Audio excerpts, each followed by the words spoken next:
पुणे आणि पिंपरी चिंचवडमध्ये मेट्रो आणि बस सेवा मोफत करण्याचं आश्वासन अजित पवारांनी दिलं। पण अजित पवारांनी दिलेलं हे आश्वासन कधीही पूर्ण होणार नाही असं फडणवीसांनी म्हटलं। मोफत योजना करून दाखवणारच असं उत्तर अजित पवारांनी फडणवीसांना दिलंय। पुणे आणि पिंपरी चिंचवडमध्ये मेट्रो आणि बस सेवा मोफत करण्याचं आश्वासन अजित पवार यांनी दिलं। पण अजित पवारांनी दिलेलं हे आश्वासन कधीही पूर्ण होणार नसल्याचं फडणवीसांनी म्हटलं। पुणे आणि पिंपरी चिंचवडमध्ये भाजप आणि राष्ट्रवादी एकमेकांच्या विरोधात लढतायत।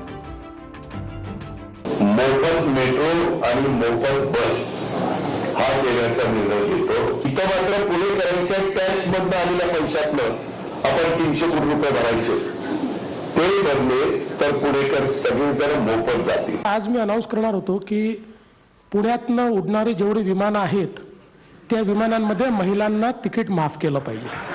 अनाउन्स करायला काय लागतं? आपल्या बापाचं काय जातं अनाउन्स करायला?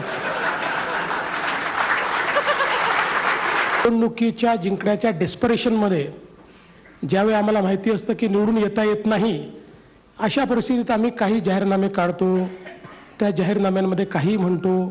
ते आश्वासन आहे हे पुणेकरांनी समजलं आहे, जे पूर्ण होऊ शकत नाही हे त्यांना माहिती आहे। पण पुणेकरांची त्याच्यावर नाराजी नाही, कारण त्यांना माहिती आहे की त्या ठिकाणी ते निवडून येणार नाही आहेत। त्यांनी केलेल्या टीकेची मी नोंद घेतलेली आहे। टीकेची नोंद घेतली, काय काळजी करू नका। ते टीकेच प्रवासाचं कौतुक कसं करतील, मी करून दाखवेल।